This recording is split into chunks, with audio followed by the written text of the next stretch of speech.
TII Item 448, November 22nd, 2017, iOS 11.1.2 and iOS 11.2 Beta 3 and 4. Welcome to Today in iPhone. I like it a lot. Today in iPhone.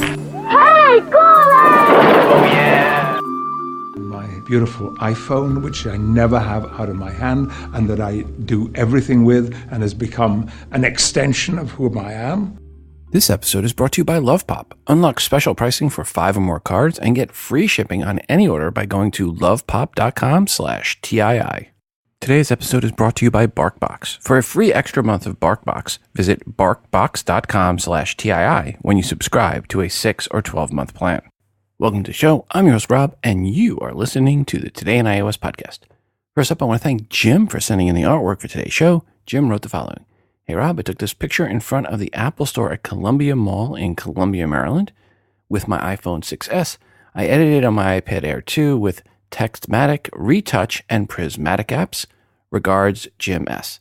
Well, thanks, Jim, for sending in this. And folks, you can see this artwork in the free TI app via the bonus button for episode 448 or at Instagram.com/todayinios and also at Facebook.com/todayinios. If you have some artwork and or music you have created on your iOS device that you would like to share with the audience, please email it to me at todayinios@gmail.com. And please make sure to include which app or apps you use to create said artwork and or music. This week, we have promo codes for the app Theta Poker Pro. Here is the review from the devs.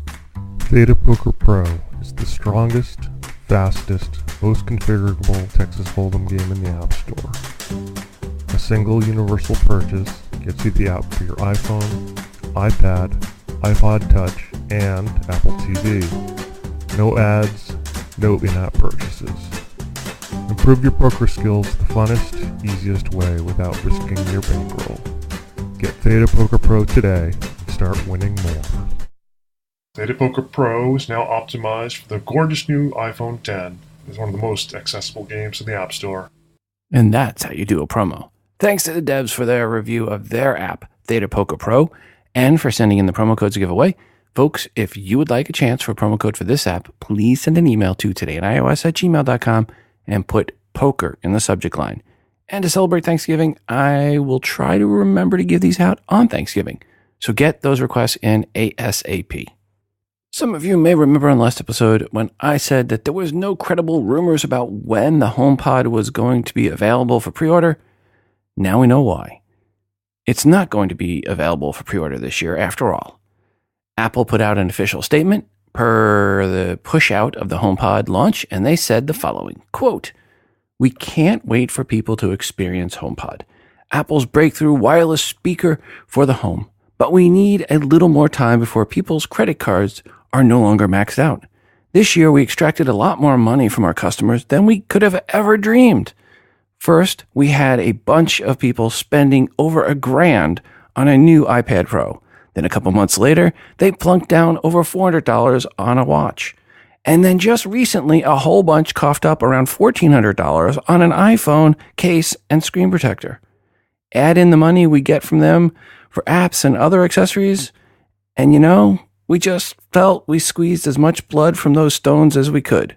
So in the spirit of the holidays, we are pushing out the HomePod launch until early 2018, at least until you have paid off those credit card bills and are looking at your tax refund. Plus, have you seen the price of Apple stock lately? Yeah, well, we at Apple sold a bunch of our stock, and we're going on vacation, and we need to take that time off, and we just really don't want to work that hard this fall." Unquote. Seems Apple's spokespeople are getting a little too honest these days. If you had been hoping to buy a HomePod for your significant other, you can still print out a picture of one and put it in a box. Or not. Hey, and speaking of last episode, on episode 447, I said the following with regards to Face ID and it being hacked.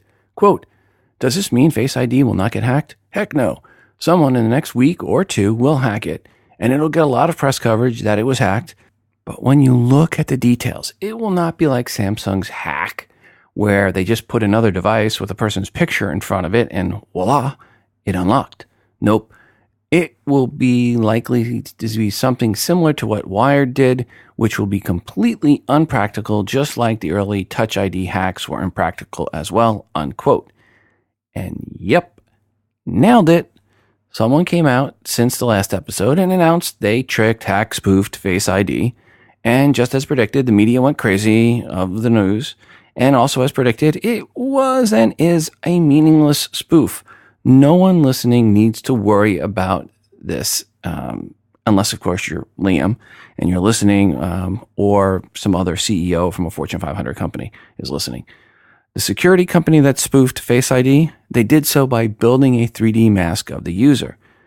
This includes 3D printing frame, silicone nose, special 2D images around the eyes, and other special processing to trick Face ID. It took them 5 days to make this, and they had the person available for them that they were trying to spoof it from. So they had this person there who could they build this mask around.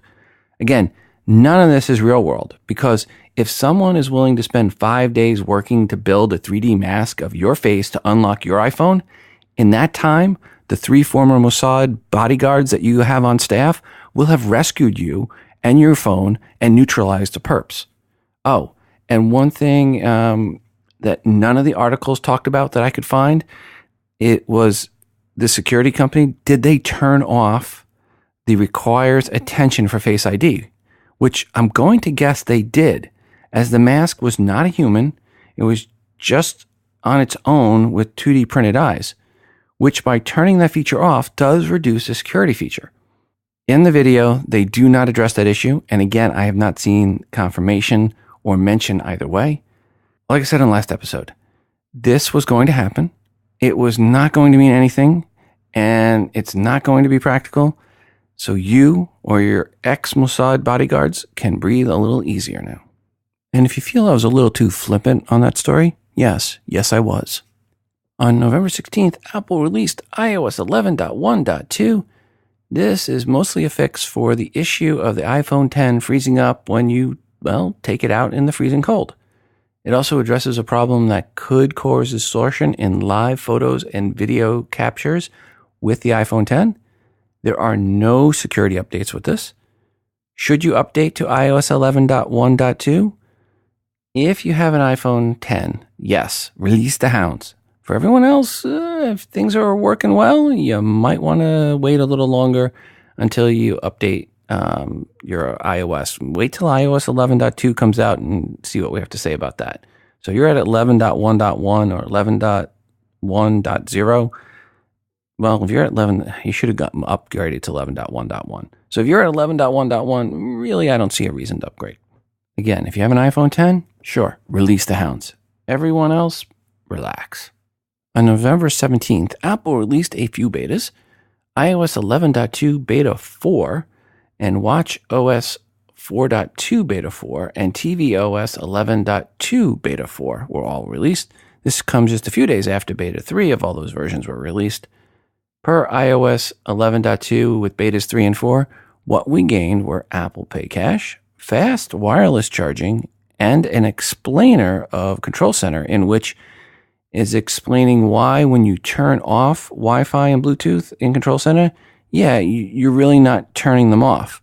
Seems Control Center does not know the meaning of the word off, kind of like how Kevin Spacey, Al Franken, and Charlie Rose and others do not seem to know the meaning of the word off.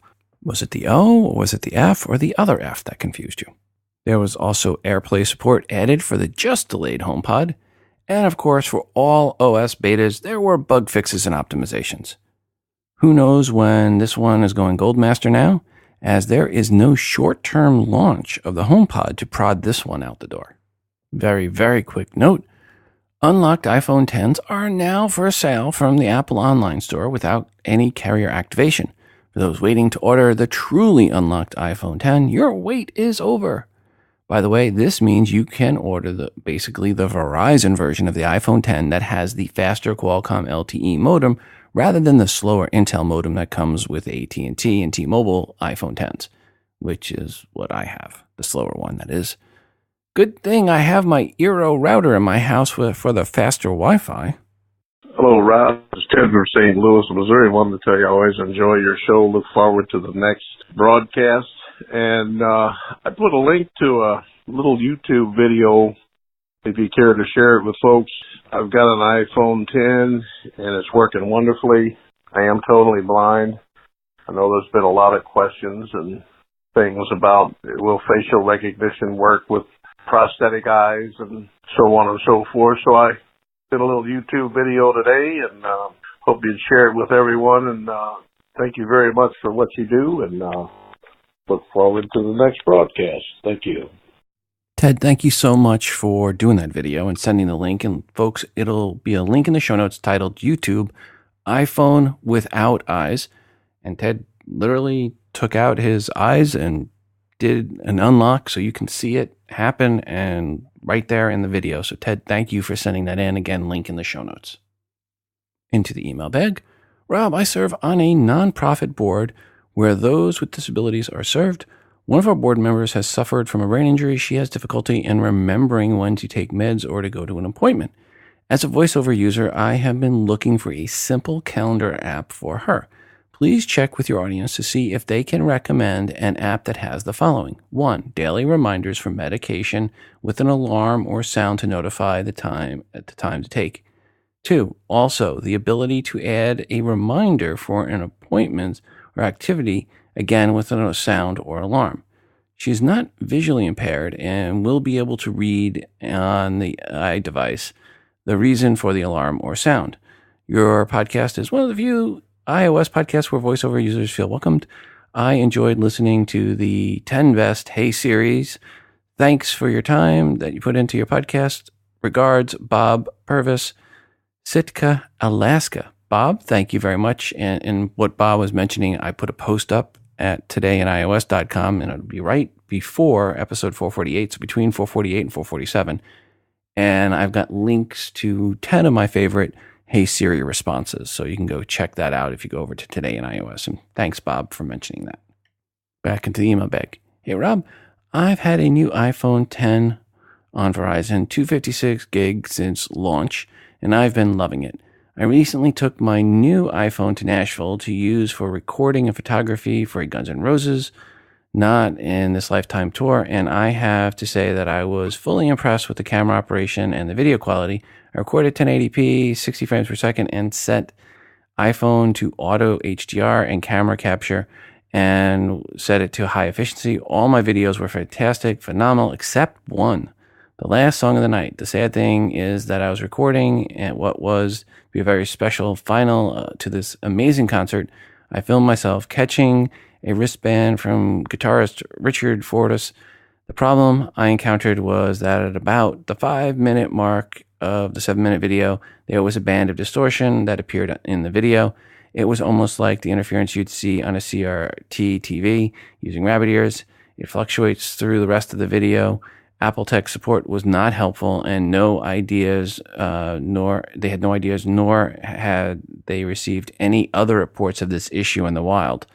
So I have a couple of concerns. A, will this happen again? B, what the heck caused this, and what is it? And C, can someone direct me to an app or software that will fix this video? Thanks, Jim. Well, Jim, earlier in the episode, we were talking about iOS 11.1.2. You need to upgrade. That will fix that issue. So that's what, A and B, what happened was there's a bug. I can't believe they didn't say the Apple people said they didn't know about it because it was a known issue. That's what 11.1.2 was to fix. But in any case, sorry to hear it affected you.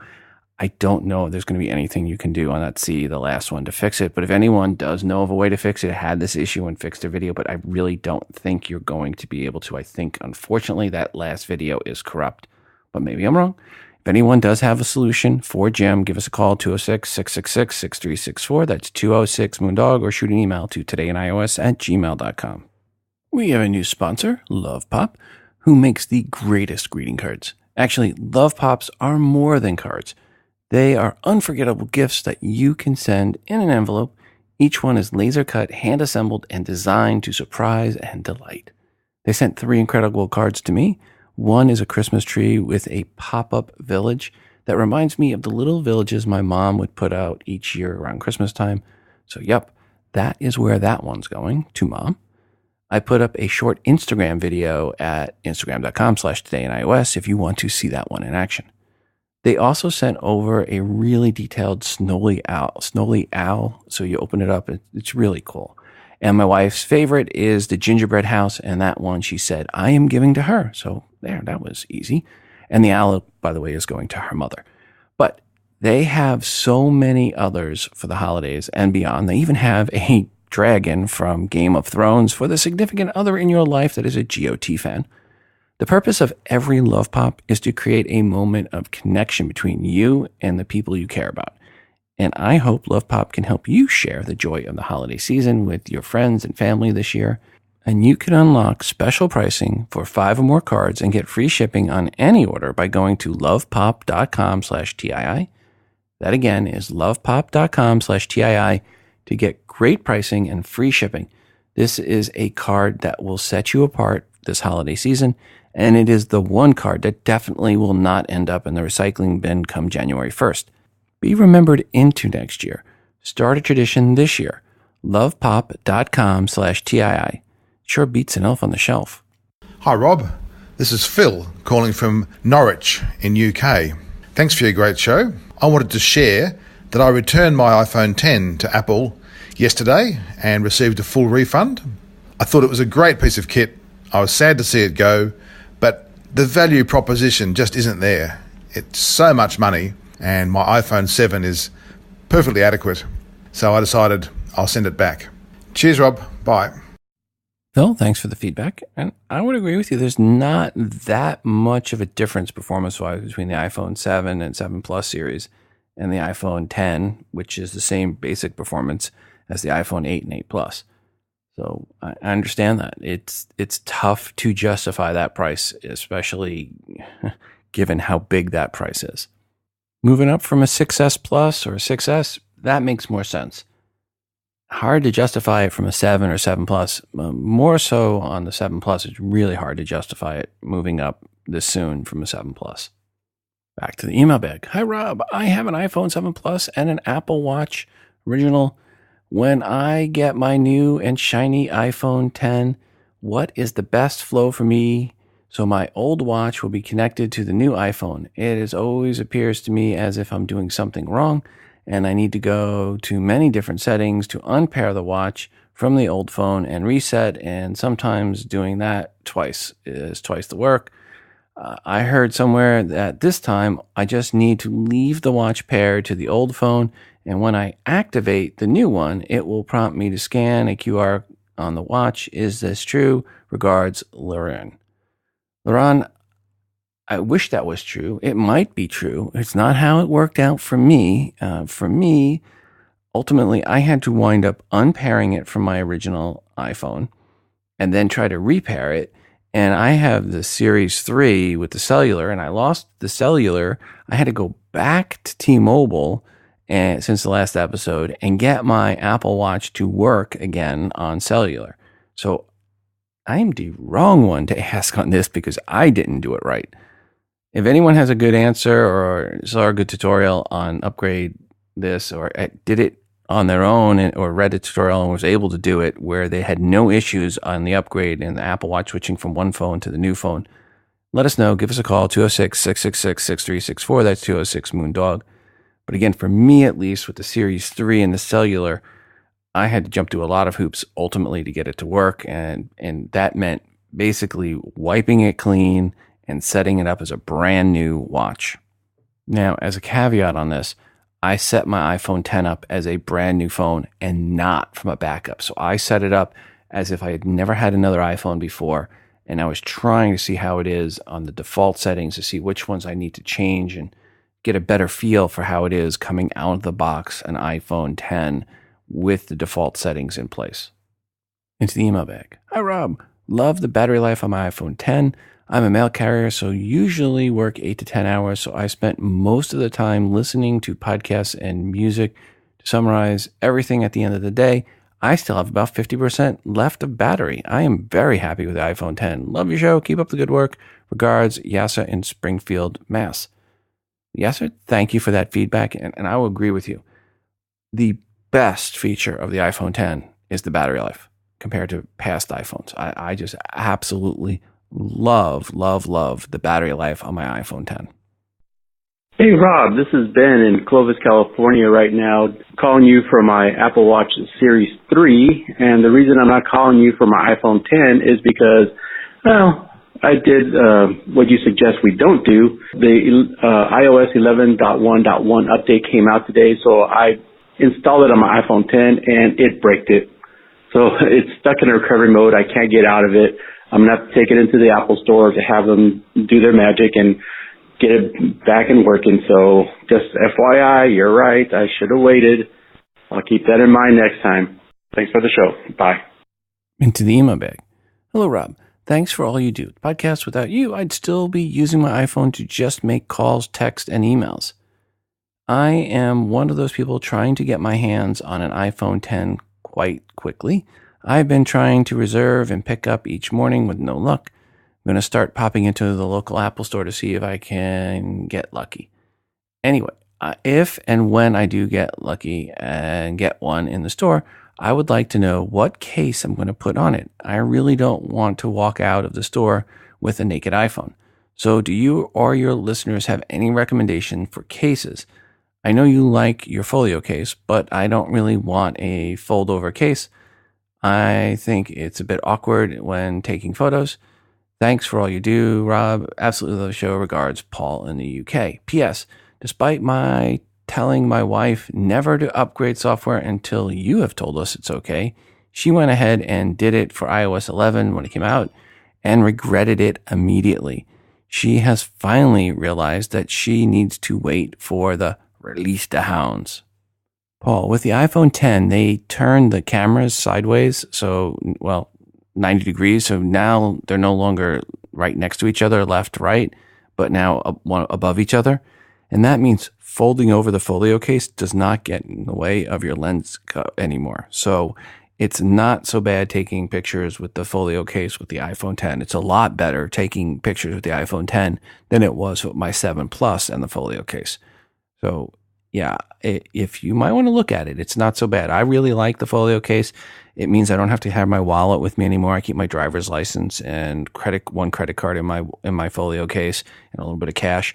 So I don't have to keep grabbing my wallet because I know every time I go out the door, I have my phone. So as a minimum, I've got my driver's license, my credit card, and a little bit of cash and the phone. And then if I'm going to go on business trips, then I take my wallet with me. So it's nice not having to have my wallet with me all the time.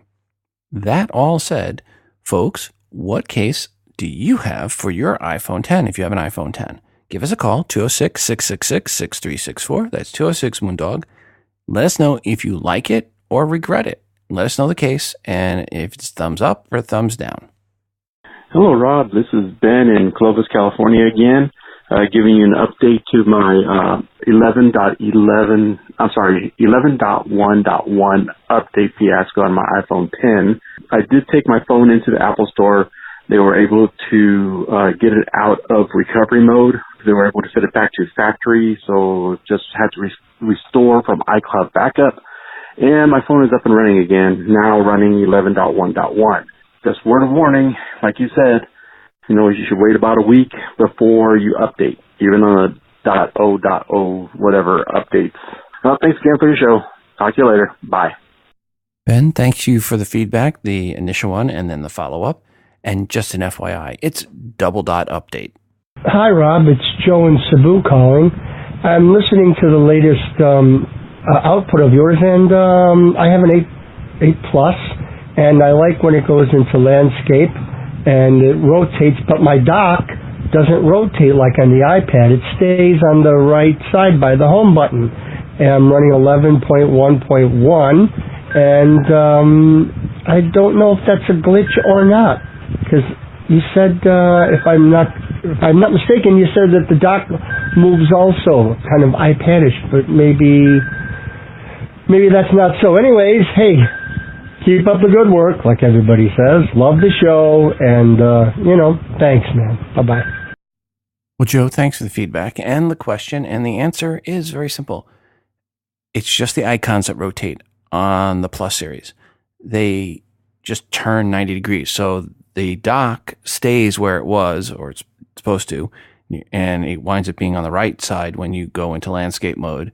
But the icons then rotate so that they're oriented, so they're up and down now when you have it in landscape mode. So all the icons basically turn 90 degrees, and the dock stays at the end of the iPhone. It doesn't go at the bottom of the iPhone.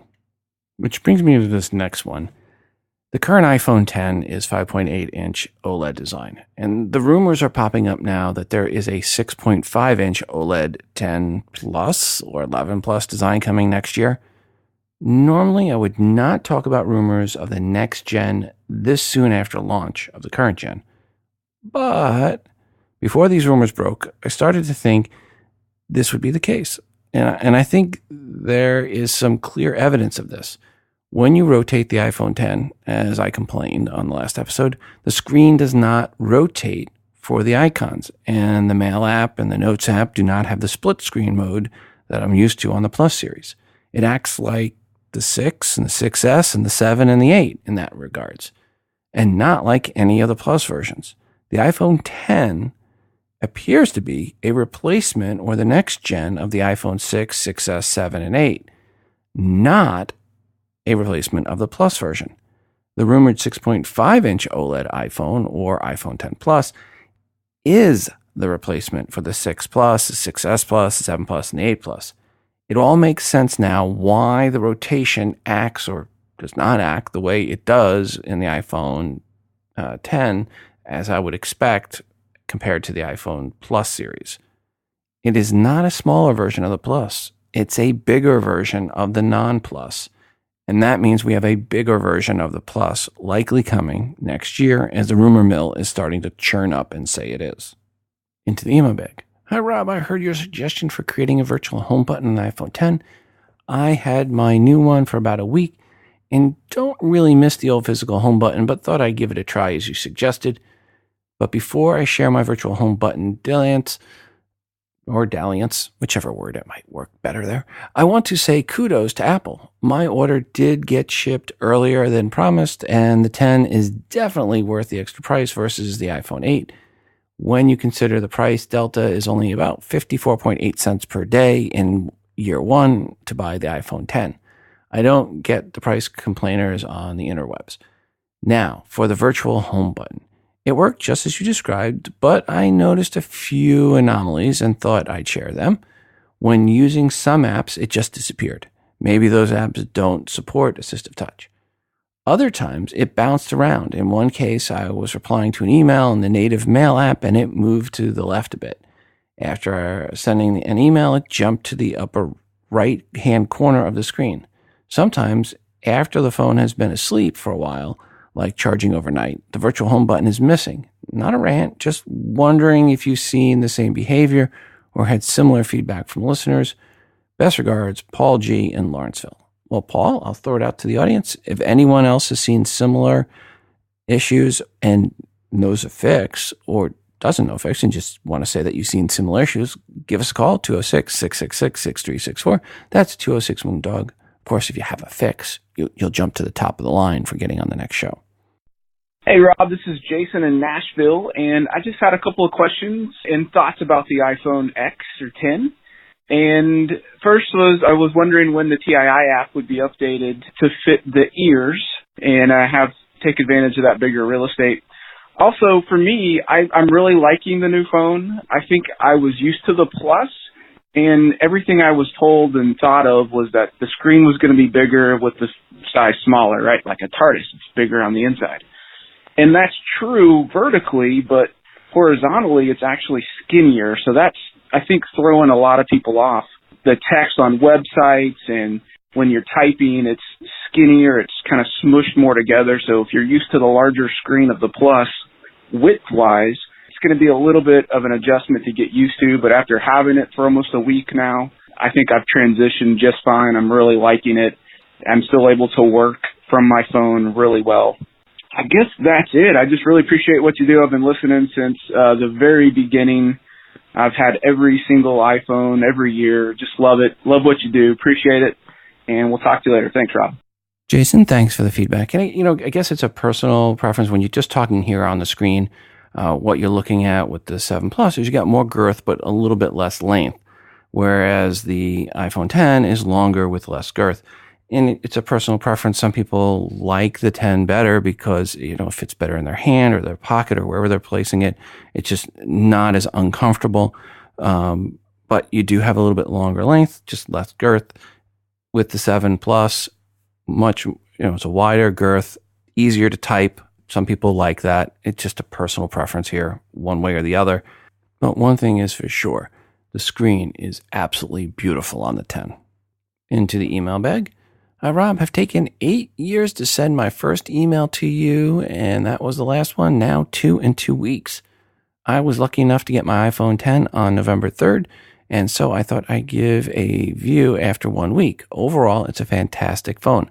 The phone is a great size, and it's so much more comfortable in my hand and my jeans pocket and my 7 Plus than my 7 Plus.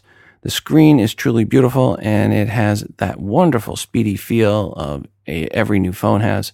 I must admit, I had some apprehension about Face ID before it arrived, but in a week, it has only failed once, and it's more responsive than I expected. Haven't made an Apple payment in the store yet, but I'm more confident that it won't suck like I was worried it might.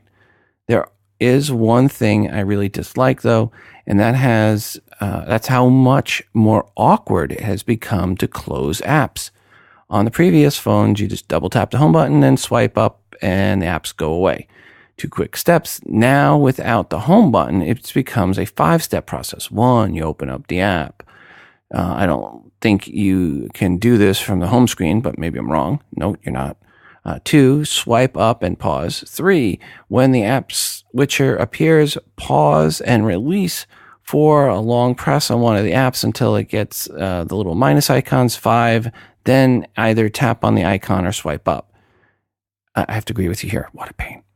Now, you may say that closing apps isn't something that people need to do regularly, but being a Pokemon Go player, which is a huge battery draining app, I have to close the app whenever I'm stopped playing. You don't leave that running if you aren't playing. I really hope this gets streamlined in a future version of iOS. At least let me swipe up and away without having to do the long press. The other thing I find disappointing on the iPhone 10, no battery percentage anymore. Just that vague little icon with such an ultra high res screen. I'm surprised they couldn't find a solution. As to the screen notch, I'm not a big watcher of videos on my phone, and in portrait mode, I really don't notice the notch. I'm staring at what I'm doing, not at the top of the screen. Ironically, I think it's worse if you're looking at someone else's phone as it draws your attention. So overall, very happy. Still crazy expensive, but with my fears allayed over Face ID, I'm happy. Regards, Andrew in Wimbledon, London. Well, thank you, Andrew, for the feedback. Into the email bag. Hey, Rob, have you or your listeners ever experienced static popping on their iPhone 10 speakers? Mine does it constantly. I can no longer use my white noise app at night because the popping drives me nuts. Regards, Oshkosh Josh. Oshkosh Josh, I have not had that issue, but if someone else has, let me know. Have you updated to iOS 11.1.2? That does seem to fix some issues with the iPhone 10. So I would first recommend doing that and see if that fixes the issue. I do know that the static popping of speakers is something that has been reported by others out there. So hopefully this is something that an update, a double dot update, will take care of. Back to the email bag. Hi, Rob. Was wondering if you or the listeners have any experience or advice. Doing over-the-air updates on my iPhone 7 Plus puts the phone in recovery mode about 70% of the time. I actually gave up on the betas after 7 failures. I dropped the beta certificate when the official iOS 11 came out, but still still have problems with the phone, but not on every update. I have tried different Wi-Fi spots and nothing seems to change. My iPad Pro has never had an issue. Regards, Matt. Well, Matt, first thing I'd say is do the reset network settings. For first you force quit all your open apps before you do an update. Then you do the reset network settings. Then you reconnect to your Wi-Fi, and then you do the update and see if that next time helps. If your phone somehow has got it corrupted, you may have to do a reset to factory settings. So you reset the whole thing back. But initially what I would try, force quitting all your apps before the next time there's an update, reset network settings, reconnect on Wi-Fi, then do the over-the-air update. Back to the email bag. Hey, Rob, have you or your audience come across this? While using the HBO Now app, there is a white line under the video screen. This is the line that you grab when you want to switch from app to app, which is fine on some utility apps, but when you're watching a video and don't want a big white bar like that line underneath the image, is there a way to shut this annoying thing off that I'm seeing? The same bar temporarily appears on Netflix, but shortly disappears, just like typical video controls do, and reappears if you touch the screen. Do you have any ideas? 10 plus year listener, regards, John. John, I don't like this either. So I've seen the same thing, and I couldn't figure out how to get rid of it. It seems to be just the HBO Now app, or at least that's the only one I've seen it in as well. It wasn't in any of the ESPN apps or any other sports apps I've tried. It wasn't in the Amazon Prime app. It wasn't in the Netflix app, as you mentioned, other than just briefly there and goes away. So it does appear to be a bug with HBO Now, and I think the only thing that's going to solve this problem is HBO Now updating their app and making it go away. So really, I think it's just truly a bug in the HBO Now app, and the next update, hopefully soon, will fix that bug. I want to thank BarkBox for sponsoring this episode. For those that never heard of BarkBox, it is a service where once a month you get a box with 4 to 6 natural treats and super fun and cool toys built around a different theme. A recent theme that Spock received was around New York City. There was a Jurassic Bark theme, and then one of my favorites, the good, the bad, and the pugly. One of the things we really like about BarkBox each month is you get a different group of items for your dog to try out.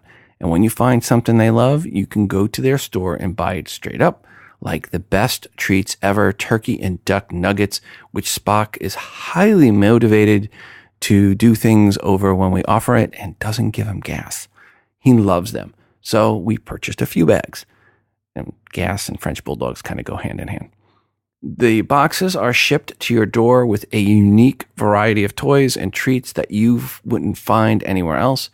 All the edible treats are made in the US and Canada.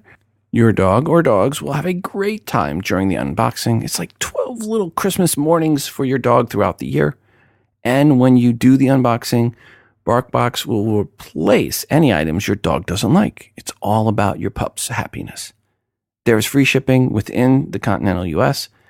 And to get a free extra month of BarkBox, visit barkbox.com/TII when you subscribe to a 6 or 12-month plan.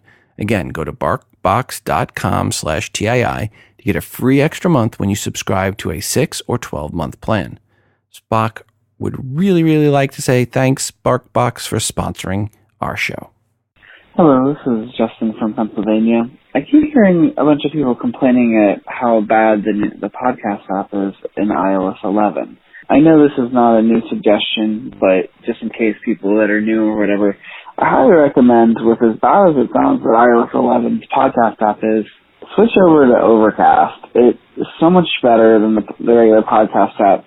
The one guy was talking about, the truck driver was saying about how it pings and drains his battery for downloading files. Overcast does all of the checking for things on the cloud. You create an account, and there's a cloud check, so it doesn't even drain your battery, and then it will then push any new episode back to your phone. That only then does it start using your battery. Overcast, I mean, just because you're using it, it does eat some battery, but to me, I feel it's pretty reasonable on the battery. I don't feel that it's a big drain, and it has so many more options, like such a smart speed skip, and it's free, and there's a little unobtrusive ad at the bottom, but if you don't like that, you can also become a subscriber and remove the ads. But it's a very nice, clean app. I really like it in dark mode, especially with the iPhone 10 coming out. I know dark mode can help save battery on an OLED screen. I mean, that's another thing too. But I really recommend it. It's so neat and clean, and I love the options it has. The way it speeds up playing, it doesn't make people sound like chipmunks when you make the speed faster too. So if you have a lot of podcasts and you want to play them a little faster, it's just a great app. Anyone if you're unsatisfied with iOS 11's podcast app, just seriously switch to Overcast. You won't regret it. Also, when you switch phones, you create an online account. So as soon as you go in and sign back in, all your episodes are immediately there right away. You don't have to worry about. You can start clean. You can start fresh or transfer. It's great. Overcast is way worth it. It beats the pants off of the podcast app. Thank you guys. Have a great day. Bye. Justin, thanks for the feedback. And I've seen in the last couple months, well, really since iOS 11 has been launched, Overcast has pretty much doubled in how much usage it's getting. A lot of people are switching over to Overcast. We'll have more information for Apple about this shortly, but I've already told Marco, the developer at Overcast, how well his app's doing. He's already over 3% of all downloads now. So congrats, Marco. Good job. Back to the email bag. Hi, Rob. Thank you for your show, and thank you for talking about the things that matter to your listeners. I have a quick little question. When I get my iPhone 10, I plan to set it up as a new phone rather than restore from backup using iOS 11. I have already figured out how to do my previous purchased applications, and I know how to stream my music. But what about my purchased ringtones? Will they automatically load when I sign into iTunes? Or how do I get them onto the new phone? Thank you. Regards, Dave. And Dave, I believe that you'll get them, but I'm not 100% sure because I don't buy ringtones. So I'm going to throw this out to anyone that does buy ringtones and has set up their new iPhone, be it the 10 or the 8 or the 8 Plus, set it up as a brand new phone. How do you get your ringtones over?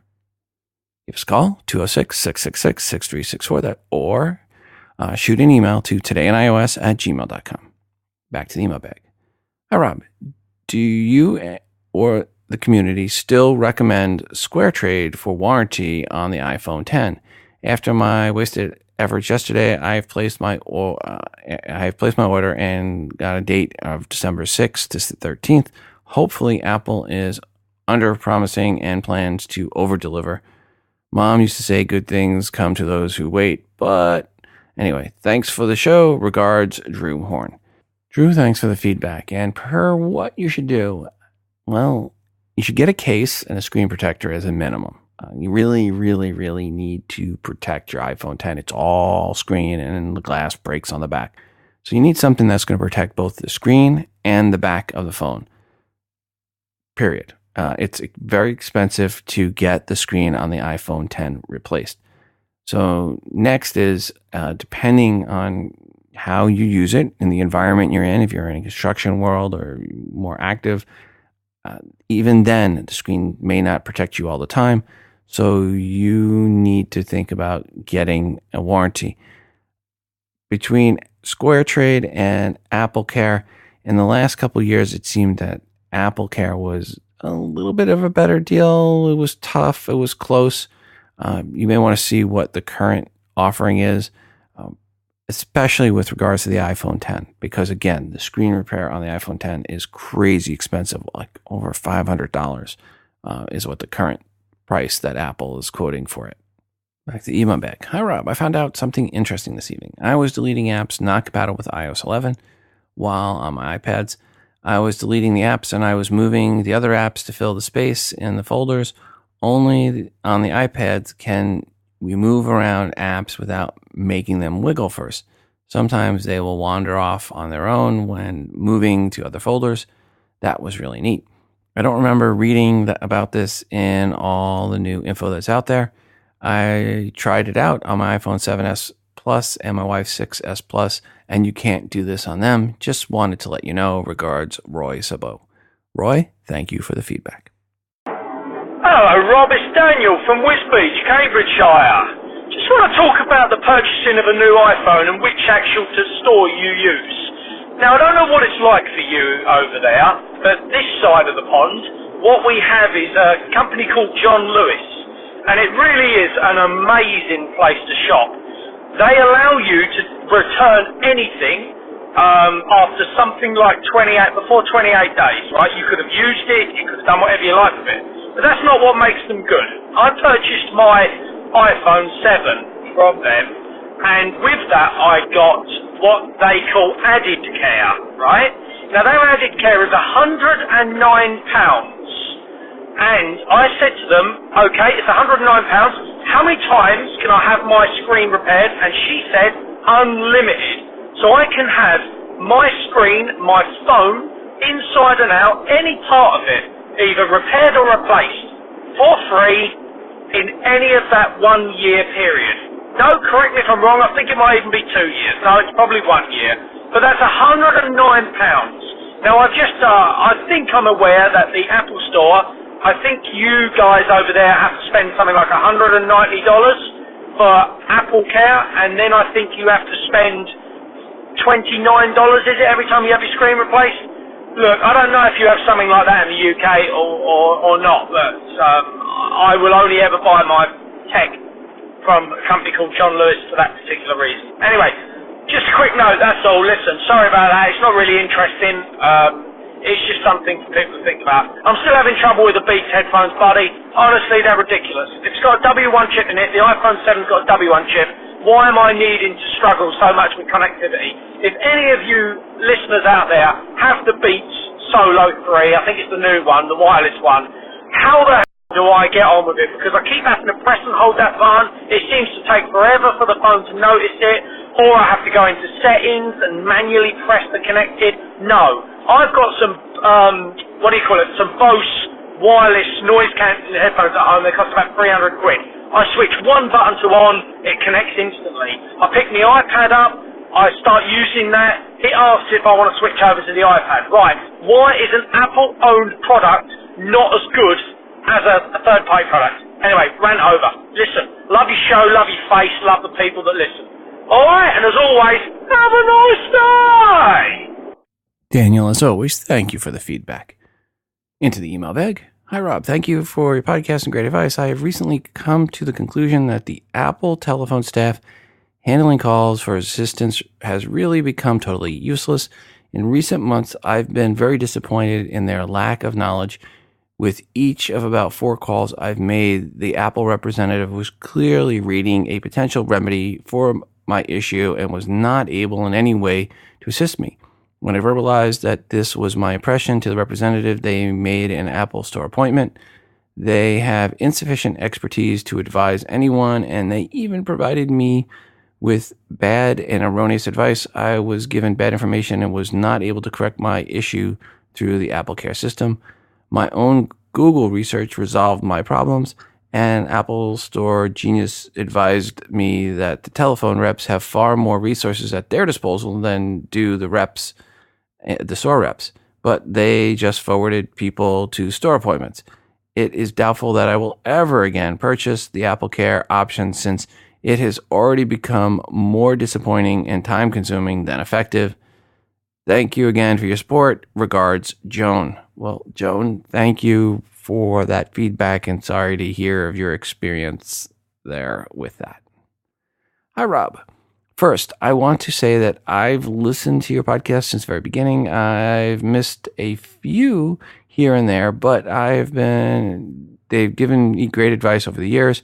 I recently ordered a new iPhone 10 with my new iPhone 8 Plus. I was in a hotel room in Paris and I ordered it on the 3rd of November. I received confirmation right after I ordered it. I left it at that. Never got confirmation separate from that order. While I was traveling, I started wondering why I hadn't gotten my confirmation. Meanwhile, I was at the Apple Store in Barcelona, Spain a week later when I decided I had better check on my order. No record, nothing, nada, zip. So while I was there at the store, I used Wi-Fi and ordered my iPhone 8 Plus, ordered over my iPhone 8 Plus a new iPhone 10. Order went through in less than 5 minutes, and I got confirmation directly afterwards. And furthermore, I got confirmation a while later when I was back in my hotel room. I may have 2 iPhone 10s on my way. Apple is good on returns, I hope. A word about the Apple stores I visited in Paris, Madrid, and Barcelona. They are beautiful, large, and very, very busy stores. I will try to send pictures of me in the stores. Thanks for all you do and everyone that helps out in the iPhone world. Regards, Harvey. Well, thank you, Harvey, for the feedback, and looking forward. Actually, I've seen a couple of pictures, so thank you for sending those over, and hope to share those in the future. Back to the email bag. Hey, Rob, let me start off by saying love the show. I have a question about Face ID. I know you can use Face ID for downloading apps, but I have a family sharing, and my children need to ask for permission to download. When I get a request from them, it requires me to input my iTunes password instead of using Face ID. I know I was able to use Touch ID on previous iPhones for permissions to download. What do you think's going on here? Can you help? Thanks for all you do. Let's go Jets, AJ. First, AJ, I need to ask this. Why is it not JETS, Jets, Jets, Jets? Just asking. Now, per what you need to do, first off, make sure you go to Settings, and inside Settings, you want to go ahead and go to the Face ID and passcode. You have to enter your passcode, and once you're in there, make sure it says that you can use Face ID to unlock. So there's iTunes and App Store, and make sure you have that setting on. Once you have that setting on, then you want to go ahead and go to the iTunes and App Store. And then you want to see what you have set for automatic downloads and put apps on there for automatic downloads. And then you may want to turn on use cellular data so that you can get it for that as well. It, again, depends on what you want. But if you want to make sure each time it's unlocked that it's going to download it, make sure you get those settings turned on and that you don't have one of those turned off. Hi, Rob. This is Paul in Lawrenceville. And recently you were talking about iPhone 10 not having unlocked phones available. I think they do now, and I'll tell you how I found out. I have had my iPhone 10 on order now for a week or so, and I left you a note about that. I'm waiting for my delivery that's at least another 2 weeks out. And I found that you can go to the store and check inventory in the Apple Store if somebody has failed to pick up their iPhone. Now, I know that sounds ridiculous, but it does happen. And as long as that inventory isn't opened, it goes back into the store inventory, and each night the information gets updated. So I've been using the Apple Store app to try and buy a new iPhone for local pickup every evening or every morning. And I just saw a new capability. So if you go to the Apple Store app, and then you choose to buy a new iPhone, and then you choose your carrier, or it may choose your current carrier anyway since it knows that you've got the iPhone that you're running the Apple Store app upon. You have the choice of replacing the existing iPhone on your account. In my case, it's AT&T. Or there's another button, buy a new iPhone on an existing wireless account. When you click that button, it then lets you select a carrier, and in my case, I selected AT&T. You choose your finish, so for example, silver color. You choose your capacity, say a 256 gig, which is the right one to choose. And then it comes up, and if you want to pay a one-time payment, pay in full, and when it pops up that you're ready to continue and pay, it tells you that you're buying a one-time payment for an unlocked iPhone with the AT&T SIM on the chip. So it's still unlocked, but it's also got the AT&T SIM, which is compatible with AT&T and T-Mobile. It doesn't support, obviously, CDMA because I'm ordering a GSM phone. So there are unlocked phones available. You just have to go through some arcane techniques to get to the unlocked phone. Now, I think that means maybe all of these phones are unlocked as long as you're not on the payment plan. If you're on an AT&T payment plan or an Apple payment plan, perhaps it's not unlocked. I hope that helps a little bit. I thank you for all the things you've been doing to keep us up to date and keep us away from the bad updates of 11 double dots up till now. Have a good one. Hope this helps somebody. Talk to you later. Paul, thank you for the feedback. Switching gears, I mentioned iPhone lines were back, and that was kind of a good thing, lines as far as waiting for iPhones. But it's also the type of thing that causes Samsung to go into a frenzy and forces them to release commercials mocking those lines, which is kind of like Chris Farley mocking Patrick Swayze's abs. Sure, it's funny, but in a sad, pathetic way for Chris Farley and for Samsung. Thanks to all that sent in this next one, which is an article titled Google Collects Android Users' Location Even When Location Services Are Disabled. Even if the user turns off location services, has not used any apps, has not even inserted a carrier SIM card, even under those conditions, an Android user is still having the location tracked by Google. Brilliant! Now that Google has been called out on this, they said they are taking steps to end this practice, which is comforting. If you own an iOS device, that is, not so much if you're an Android user. Google claims they were not doing anything with the data beyond, using it. Well, actually, they said two different things. One was that they never used or stored the data. And two, a Google spokesman, this is what the Google spokesperson said, quote, "In January of this year, we began looking into using cell ID codes as an additional signal to further improve the speed and performance of message delivery," unquote. So they were using it, but not using it or storing it. Okay. Remember, folks, with Google, you are not the customer, you are the product.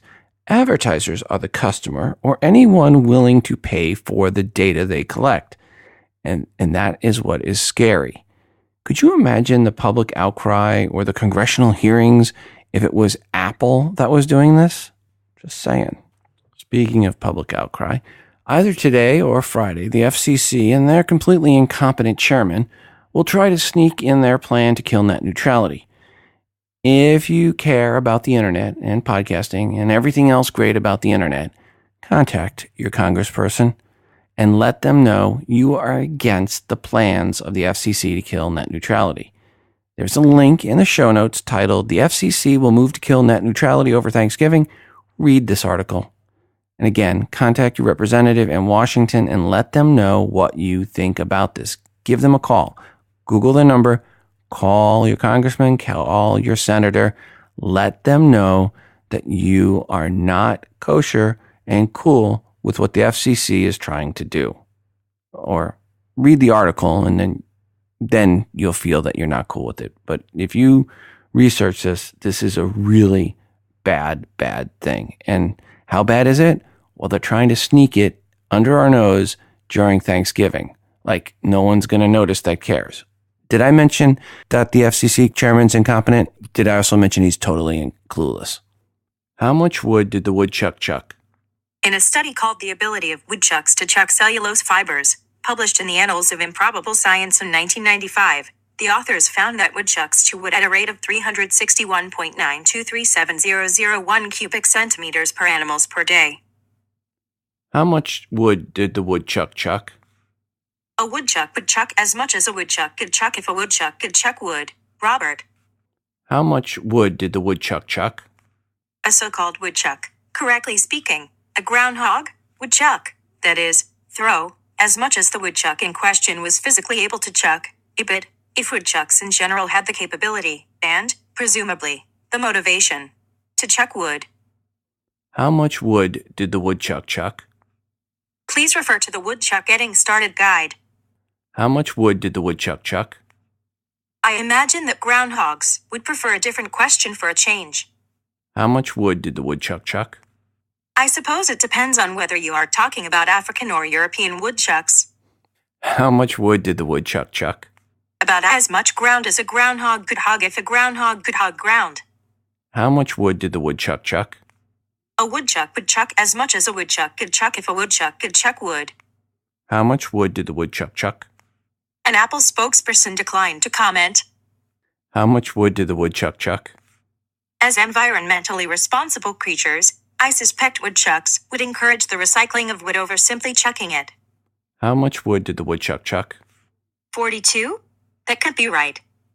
If you'd like to get some other or older Hey Siri ones, you want to hear what I consider some of the 10 best in the past, go to todayinios.com, I mentioned this earlier in the show, and look at the blog post between episodes 447 and 448.